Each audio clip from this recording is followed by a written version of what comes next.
Good evening, Saints. Welcome to Kingdom Konversations. I'm a little nervous. Like, I was not nervous till we actually took out the screen. I must have done like 6 million of these. I've done radio, I've done live streams, I've done podcasts before we knew what podcast was. But I've never done anything like this next to somebody that's beautiful. You look amazing tonight. Thank you. Thank you so much. I appreciate you. I appreciate you so much. A little behind the scenes access. Like, she decided I was going to go upstairs and freshen up a little bit and everything and look good before our first live stream. But she didn't tell me she was going to look this good. But awesome job, baby. Round of applause. Thank you. I don't want to say strong J, but I'm getting off track already. Welcome to Thunderstorm Media. Those of you who have hung out with me for a long time already knows what that is. And then things changed. I decided I was going to come on live and we was going to have all this wisdom and insight that we were going to give you and bless you guys with. And then God changed the entire thing. He said, I'm no longer using, as he often does. We're no longer using your YouTube page. You're going to create a new one. We're not going to run the Thunderstorm as currently as we did once before. We're going to change some things and I'm going to take the lead. Shireen was obedient as you always are. You're always keeping me in line and I appreciate that. And God spoke to you. Yes. So he's been talking about doing a live stream. I am a background person, so that was totally outside of my comfort zone, praying and fasting. And a couple people have shared what they heard the Lord tell them. Praying and fasting again, brought it to Jeff's attention, and here we are. Here we are, Kingdom Creations, Kingdom Konversations. Kingdom Konversations. I like Kingdom Creations too. We might roll with that. We might have to do something with Kingdom Creations. Yeah, we most definitely have to. But thank you for being obedient. Yeah. Because your obedience forced me to be obedient because you know how long God's been telling me to reinvent the Thunderstorm and do a little differently. And had it not been for you and your wisdom, he who finds a wife finds a good thing and finds favor in the Lord. Somebody who saves you from yourself and keeps you on track. So thank you. Absolutely. So thank you for, allowing me to hijack your media, your social media. So here we are, Kingdom Konversations. Can we say stuff like perfect? Because it's been a week. Like, you were here for the whole week, like you always are, but it's been a week. Like, we're going into Resurrection Sunday. I feel like this is perfect timing. Yes, there's been very much so a lot of distractions, a lot of things going on. It's been a busy week. But I believe it's perfect conversation. So though they don't know the background. This wasn't a show about the background and about marriage and stuff like that. We're going to talk about Resurrection Sunday, but yes. I did have to tell them a little bit of our story. So I was going through a depression. I came to the Well, a church home that I've known for quite some time, had friends there. Kenny Curry and I worked together at in a different capacity and a couple of different times as far as music was concerned. And we served together at a different ministry. Rashida Crockett and I have been friends for a while. Deborah Tully and I have been friends for a while and stuff. But I was going through a depression. I didn't have a church home. So I said, okay, God, what do you want me to do? And God, as he often talks to me, it's a little bit more aggressive than he talks to other people. It's like, what do you think you're supposed to be if you're having these issues? Take your behind the church. I may have added a word in there, the behind part, but he told me to go to church. And in going to church, look who I found. Yes. And I was at the Well for about a year and a half. Kind of a friend of mine invited me because they wanted to go visit the Well. And so me and my kids decided to go. And one Sunday turned into a year and a half. So, and I was serving and involved. The kids are involved. I'm involved. And the rest is history. Was still there. Still there. Before approaching you, because I know a lot of what people are going to be thinking is, if you was depressed, what made you feel like you were supposed to be finding a wife at the time? You was not ready for a wife. But I wanted to make sure before you and I ever had a conversation that what I did was I was going to make sure, because even in friendship, you kind of told me some of your story. Yes. So I'm like, I am not even going to waste her time if I feel like what I'm going to end up doing is going to create an even more, I guess, tense situation. Yes. So I would not have even approached you had I felt like I was still in that low moment and stuff like that. But it's just amazing how the spirit works. And then the spirit is talking to you, confirming some stuff I heard. You told me to get myself together as far as this is concerned. Why did you stop doing the Thunderstorm in the first place? And again, I just appreciate you for that, because here we are. It's just kind of poetic that you and I are now talking about marriage, and here we are doing the first. I was not looking. She ran. It's almost like, the story of Ruth. So everybody talks about Ruth and Boaz, how she found Boaz, but Ruth was actually just tending the field before Boaz sighted her. So she was doing I always say, do the last thing the Lord told you to do. So she was doing the last thing that she was supposed to do, and not focus on finding someone. So I wasn't looking per se, but the Lord is very funny. He talks to all of us in different ways. So that's how we end up crossing paths. And you did what you were supposed to do. You were supposed to be working as Ruth worked, and I was supposed to find you. That's order. That is order. So, you weren't supposed to find me. I was supposed to find you and everything. True. I don't know if Ruth ran as much as you did, though. I always say I have blinders up. So I had blinders up because of, some of my story, what I was going through. So I wasn't necessarily looking. So I had blinders up and was focusing on doing the Lord's will, his work, and honoring him. So yeah, you always say I was running, but I legit was. Because I knew I had a feeling. I told a girlfriend of mine, I was like, I think this guy likes me at church. And I told a homeboy of mine, who shall remain nameless for the sake of this live stream, I told a homeboy of mine, like, she know I'm trying to talk to her. And you started taking evasive action. Like, you weren't even coming to the back anymore and walking out that door. You started walking out that front door. Like, you was not going that way. And I would purposely stop and talk to people so I wouldn't say hello. I saw it.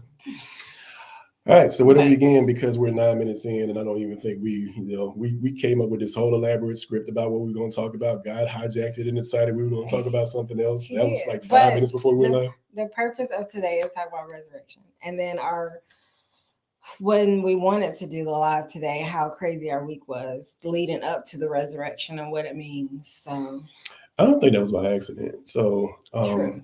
Just sharing with everybody else and stuff like that. It's kind of funny because I'm having conversations with you that you already know about, but we're having this conversation again for the sake of they don't know. So I was tried this week. Yeah. Several times. Yeah.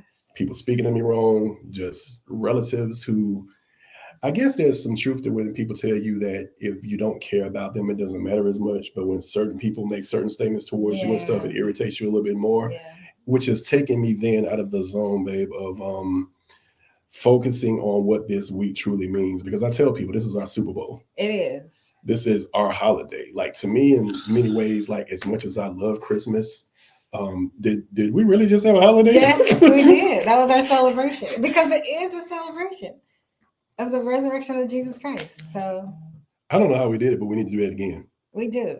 Okay. But back to the story. Yeah, so back to the story. It kind of got me out of my mode, and thank God for a loving woman and everything who can recognize these things, prophetess, who can sit there and tell you it's not by accident. It's not by happenstance that these things are happening at the exact same time. We're supposed to be shifting our focus to the most important part of our faith. Yeah. The life, death, resurrection, ascension, and heaven, and eventual return of our King, who is both the Savior and sacrifice. Yes. I'm excited. It's tomorrow. It is. I'm excited. It's a whole celebration. We're having a whole celebration tomorrow. I'm really excited. Yeah.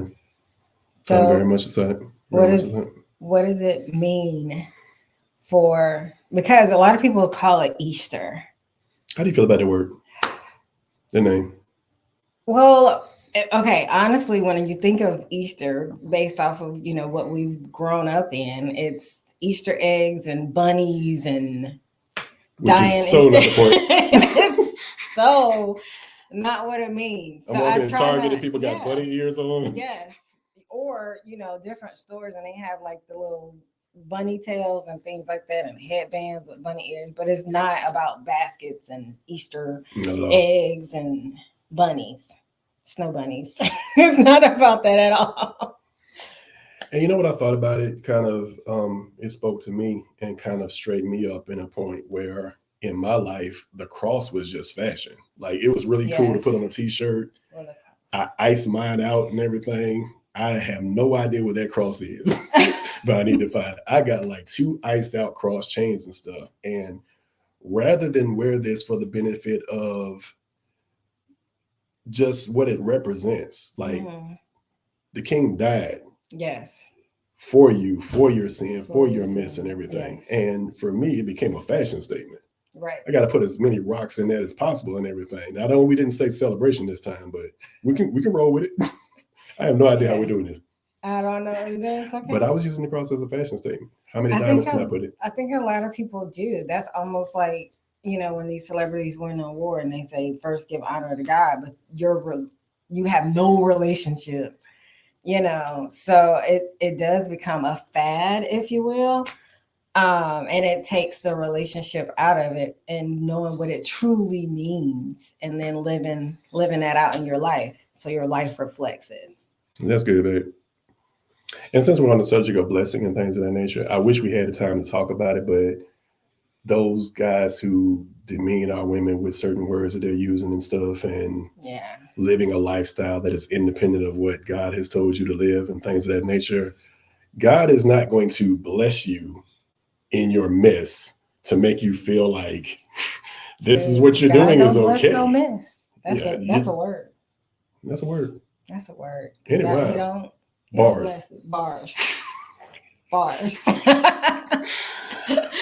God is not going to bless you in your mess to make you feel like this unsavory talk, this unsavory music that you're presenting, which is basically poison in the community and things of that nature. God is not blessing that to make you feel like what you're doing is okay. Right. And I was guilty of it too, listening to certain words, certain songs and things like that totally was the opposite of what, the representation of what Jesus Christ represented, what our Lord and Savior represents and things like that. So I was guilty of it too. I guess the whole misconception is you have to be perfect to come to him. True. So, and that's another topic for another day because we all are a mess. Yeah. Because he starts from the inside out to transform. There's no way we're going to be able to keep this in 30 minutes. Not the way me and you talk. We're going to do it today. I mean, but like in the future, this is going to go. We're already extending it. We're going to have like 3-hour shows. Episode 1. We extended it already. And don't let us put a guest on. We're going to be able to stay for like 3 hours sometimes. Yes. Okay, but today 30 minutes. But to answer your question, Resurrection Sunday, which is what I would call, because I want to get the Easter out of that. Yeah. Regardless of how people feel that, I want to get the Easter out of that. I want you to know what this is about. This is about resurrection. Yes. This is about the sacrifice. This is about the King. And in some ways, as much as I love Christmas, Easter to me means something else, because I am thinking about the fact that, you know what, it's time to go. Something I should be thinking about all year, but it's time for me to go bury those old grudges I had and things of that nature. Yeah. And thank God for you, and thank you for reminding me that, it's not by accident that these things are happening. Influences are trying to get you out of your mindset and stuff. Right. Forgive us as we forgive those who have sinned against us. And some people say as us, as like the same thing, but it also means to the same measure. Right.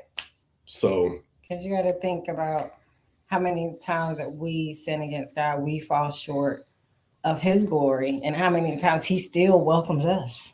He still, welcomes us with open hands and open arms. And he forgave us for every single one of those things. So it's wrong for me to get mad at Auntie. Yes. Because Auntie said one thing I just can't seem to get past on Thursday. Yeah. So sorry, Auntie. Said how many times to forgive your brethren? 70 times 7. That's a lot. But he said it. He said it. I tried to cheat. I was like, that's only 490. But it's a continuous. Right. But I tried to cheat though. Yes. I was like, 490, I'm good. Yes. And just like you reminded me the other day, if you have an issue with your brother, you got to lay your sacrifice down. And then go make it right. I looked up something. It says, okay, and this is an old story. This is actually 2017 by Brent Landau, U.S. News. But this Sunday, at the time in 2017, April 16, Christians will celebrate Easter, the day on which the resurrection of Jesus is said to have taken place. The day of celebration changes from year to year. The reason for this variation is that Easter always falls on the first Sunday after the first full moon, following the spring equinox. So in 2018, Easter will be celebrated on April 1st and on April 21st in 2019, and in this case, on April 1st of 2024. Wow. You and I were having a conversation about where the name came from, but the naming of the celebration as Easter seems to go back to the name of pre-Christian goddess in England, Oestre. I hope I'm saying that right. Eostre. Don't nobody name that. Yeah. So we're gonna call her Oestre. Worshiping a god. Yeah. Basically. Yeah.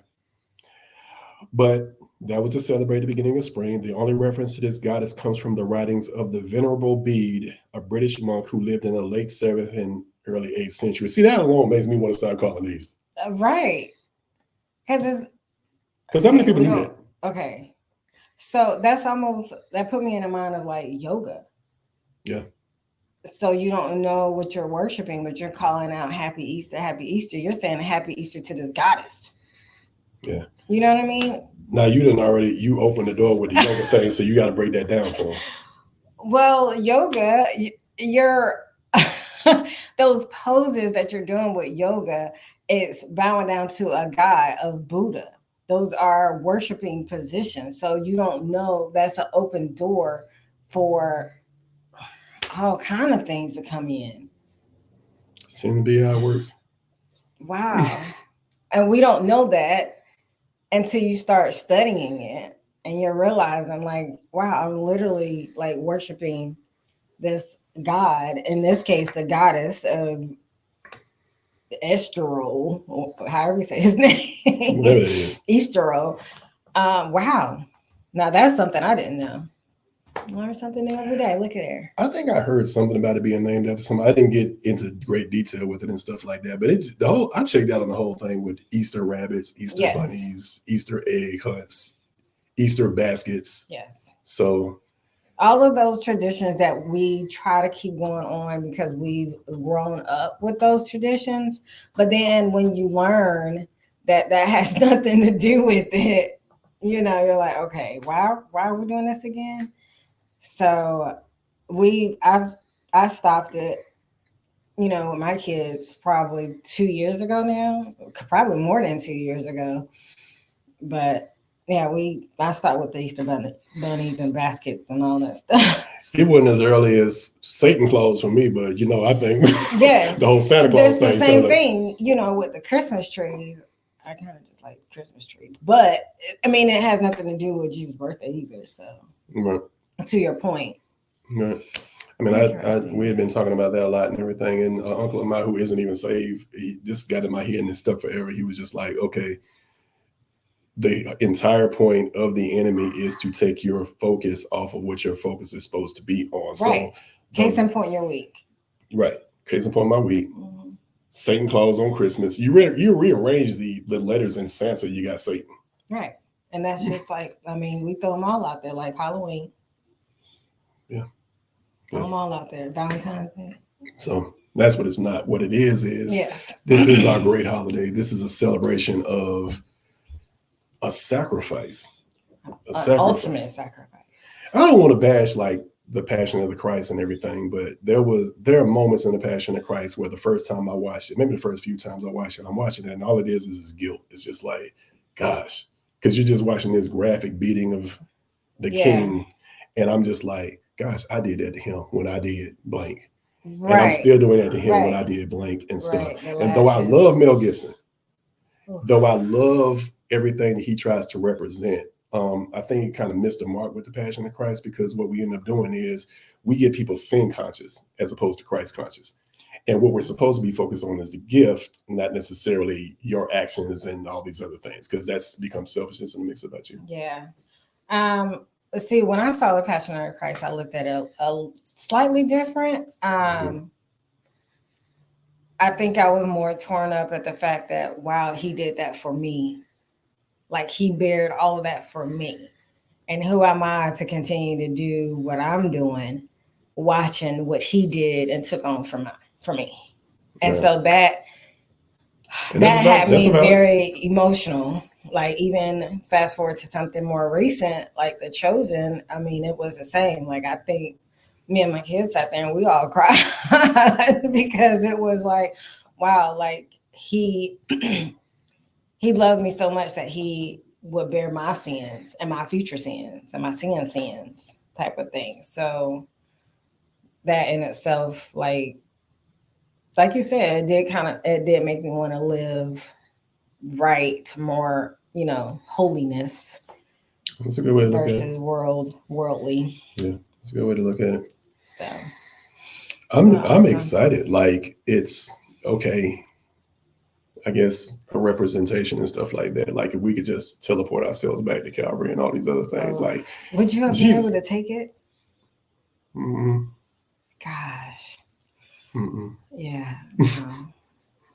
But it's just a reminder because it's like, just look at what he did, what he had to endure. For the first time, he always spoke to God as my father. And then now you're on the cross. He's not dead anymore. Right. He goes from being my father, I'm about my father's business, to my God. Now you God now. Like this is judgment. You be putting this all on me. Why have you forsaken me? Why I got to go through all this stuff? And the man who knew no sin took on sin, so we wouldn't have to. So right now, he would be in hell beating every demon that jumped on him. Yeah. and the resurrection portion of that would be tomorrow, an eventual ascension in heaven. Yeah. It's powerful. That's very much powerful. Imagine being Mary Magdalene, walking in the tomb and just seeing his linens there.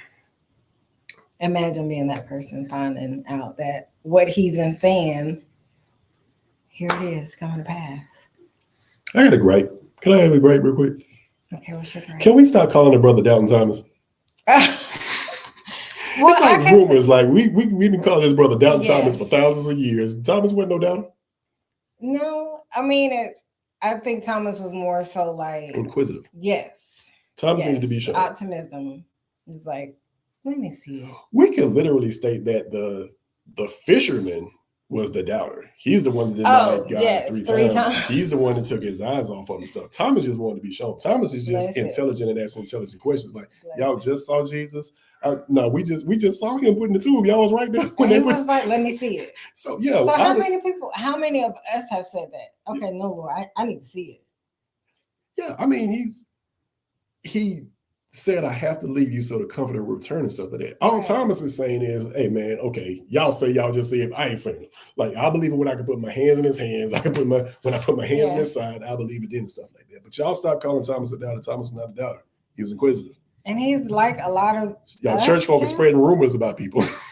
I mean, you got to think too, how many times have, the Lord told us to do something or we got a word from somebody and you're like, oh, you need to do this, this, and this so I can see it, or believe it. Mm-hmm. I know I've been guilty of it. Like, all right, Lord, you do this, this, and this. Okay. We talking about what? Yeah, that's amazing. You know what I'm saying? I am so proud to be sitting like beside you right now. Thank God for you. Thank God for you, babe. Thank God for you. Thank God for you. Okay, so we're already at 25 minutes. We are not going to be able to keep you to 30 minutes. Everybody, we're going to get you out of here in about 30 minutes or so. We're going to keep you guys for a half hour because we know you guys got to eat and get ready for tomorrow and everything. We're talking about what Easter is and what it isn't. I'm glad what it's not. I'm glad I ain't got to do that Easter speech no more and wear that Easter suit. The whole Easter production of clothes went out the window a long time ago. So God is specific. And let me just encourage everybody right now, because just the fact that we're doing this, Shireen told you that, she's not an in front of the camera type of person. And I can verify that, I used to stutter. Really? Yeah. I had a stutter problem. I had a speech impediment and things of that nature. And it just so happens that God has this sense of humor that my life becomes, I'm a journalist whose job is to talk and write for a living and things of that nature. But look at her. And those of you that have young children, God attacks the anointed early. Mm-hmm. So the reason your child is being attacked at 5, 6, 7 years old is because I got to get them out that mind frame of thinking they can be great before they even have a chance to understand what great is. Because that's what was happening to me. I had a stuttering problem, which is why, to some extent to this day, everybody says I'm quiet, and I can be. But I didn't talk because it was embarrassing. It's going to take me 15 minutes to get this out. Wow. So I didn't talk. And had I resign myself to that. Right. We're not doing a Thunderstorm. Right. There's no Inside Eagles or anything that I'm doing. None of that stuff. There is no Kingdom Conversations. Wow. I would not talk to you. It took me longer to talk to you in the first place. Wow. That's good. That's good. Yeah. We try. So, I'm just glad I ain't got to do an Easter speech. Because I was like, no. I've never had to do an Easter speech. Thank God. Yeah. You know, I grew up in church. Shout out to Athens, Georgia. I tried to wear bright colors to church so I wouldn't have to usher. If I wear some red, put a little red in the tie, they're not going to make me usher today. And they made me usher anyway. Maybe they needed you. They needed all hands on deck. Yeah. You know, a lot of people come on Easter, Christmas, and I remember when I was a kid and everything. This is totally in the flesh now. I remember I was a kid and I had friends who were starting to get locked up and all kinds of stuff. So there was at one point, there was a youth ministry and I was on one of the youth ministry because everybody else was gone. Oh. It was me, the only dude, and a bunch of females. Oh. But it makes me sad. It makes me sad too. But at the same time, look at where it is now because that was your foundation. You know, now that you think about it, you're right. That's why they had me usher anyway. I'm wearing all these bright colors so they wouldn't make me do it because I'm supposed to have black and white on. Yeah. But that was your foundation. That was my foundation. Was I grew up in church and my brother were active in our youth ministry too. Yeah. So. And now we're talking to youth. And now we're talking to you. Full circle. Full circle. Look at there. Full circle. So we just want to encourage those of you who are listening. Those of y'all who, my bad, I didn't run as many advertisements as I could and stuff. So many of y'all who are going to watch this are going to watch this after it was live. I'm not even doing what I'm supposed to do. Like the YouTube page, Thunderstorm Media 66. Like the Facebook page, Thunderstorm Media. Like your page, Divinely Inspired Events LLC. Yes. Talk to us about that. What you got coming up? I have an event coming up in June. It's a 70th birthday party. Can I go? Sure, you're going to be my hands. Cool. My muscles. So it's all hands on deck. Yes. I have some other stuff that's been talked about in work. So we're going to sit down with my client on that one to see if we can solidify. But we got some stuff coming up. I'm excited. How did they contact you? Social media, Facebook, Facebook and Instagram. Facebook, Divinely Inspired Events LLC, and as well as IG, Divinely _Inspired Events LLC. And you guys already know how to get with me, GQ_4_ever. GQ forever. Twitter, Instagram. I think I got a Facebook page. Most time when you finding social media stuff, that's where you're gonna find me. That's the old Christian hip hop DJ name stuff. Never left, always stuck. What else you got? What else do we have coming up for Kingdom Konversations? I'm glad you said that. We're gonna get all the way off the air. Not even talking about that. So now we got thumbs up is going. Okay, so Kingdom Konversations, as it stated, like everybody that knows me knows Thunderstorm Media is something that has been programmed into me and something I created a long time ago. There was supposed to be a holy alternative to what you found in the world. We can talk about news, we can write, we can talk about sports and stuff. So when you go to those Instagram pages, you're gonna see a lot of Eagle stuff because that's what I do on a day-to-day basis. But we wanted to be the alternative, but then I met you and God told you to move and then told you to tell me to move too. And God said, start changing stuff. You're not using that YouTube page anymore. So you guys, by liking that YouTube page, it's brand new. It's like a week old. Hit the likes, subscribe. Ring the little bell so you get the updates. Share. All the buttons. Thunderstorm Media on Facebook. And of course, as you see scrolling the bottom, Divinely Inspired Events LLC. Yep. You're a boss. I'm proud of you. Thank you. But Kingdom Konversations is exactly what it is. We're going to do a lot of this. We're going to talk about a lot of stuff. My brain goes 700 miles an hour and stuff like that. So you're going to be amazed on the stuff we're going to talk about. Like, we're going to get all into everything. We're going to talk about marriage. We're going to talk about relationships. We're going to talk about communication, something you and I are learning to do. Yes, the right way. The right way. spiritual gifts. If you want to be a guest on the show, email us. The email address is right there. If you want to be a guest on the show, if you want to do advertisements, if you want to connect with us in any kind of way. I don't remember my cash app, but I'm starting throwing a cash app on there. This stuff is expensive. It's all good. Cool. The Lord always makes a way. He always does. All right. So we got coming up soon conversations about communication and gifts and guest appearances and things like that. I'm excited. Speaking in the spirit. Oh, I wasn't gonna get controversial on the first episode. And some of y'all, when y'all think y'all speaking in the spirit, but somebody else is talking. That's gonna be a whole. We might need. That can be 30 minutes. That's not gonna be 30 minutes. That's not gonna be 30 minutes. But we're gonna have guests on. We're gonna have all kinds of stuff. Those of y'all that keep saying that God is talking to y'all and you're hearing your conscience. You got your conscience. Us and God. Keep me straight. Keep me straight. Yeah. So save me from myself. We will come back to that. We'll circle back to that. That might be episode somewhere down. Whenever the Lord see fit. How about that? Contact us. Some of y'all got our numbers and everything because you guys forgot that we were live. And some of y'all see us live, but you're still texting me. Like, I love y'all, but y'all see I'm live. Hit me after the show next time. But I love y'all anyway. I'm playing around, of course, but thank y'all for watching. Thank y'all for hanging out with us. Thank you for being you. Yes. And those of y'all who are we in this. We got it. We got it. Peace out. We out. We appreciate y'all. We'll see y'all next go round.